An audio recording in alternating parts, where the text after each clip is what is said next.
আমার একটা জিনিস বুঝে আসতে আছেন, আপনি বিরিয়ানি দিলে সমস্যাটা কোথায়? বিরিয়ানি কি মানুষে দেয় না মসজিদে? আপনি শুধু বিরিয়ানির হিসাব করলে তো হবে না, দ্রব্যমূল্যটার দিকে তো চাইতে হবে। বিরিয়ানি আনতে কত লাগে? আমাকে বলতে দেন কাঁচামরিচের দাম, মশলাপাতির দাম, বাজারে যাই আপনি হিসাব করে দেখছেন বিরিয়ানি রানতে কত খরচ হয়। আপনি খালি বিরিয়ানি হাঁটতে আসেন, দেখ বিরিয়ানি রানতে বর্তমানে যে খরচ হবে ওইটা দিয়ে ঢলঢলা খিচুড়ি আপনি 50 জন মানুষ এক পুরো তো সমস্যাটা কি আপনার?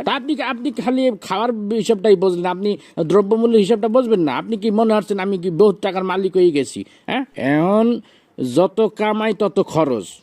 এই যে আপনার মসজিদে প্রতি মাসে ইমাম সাহেবের বেতন না দিলে ইমাম সাহেব চলবে কেন? থামেন, আমার কথা বলতে দেন।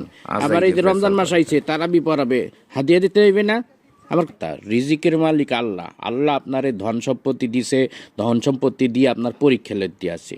এই টাকা পয়সা যখন তখন আল্লাহ লেগে যেতে পারে। আপনি এই টাকা পয়সা আপনার জানে সৎকা করবেন, ফেতরা দেবেন। মুসলমান হিসেবে এটা আমাদের সকলের দায়িত্ব। সবাই বয়ান করে যে বুঝানো যায় না, বুঝছো?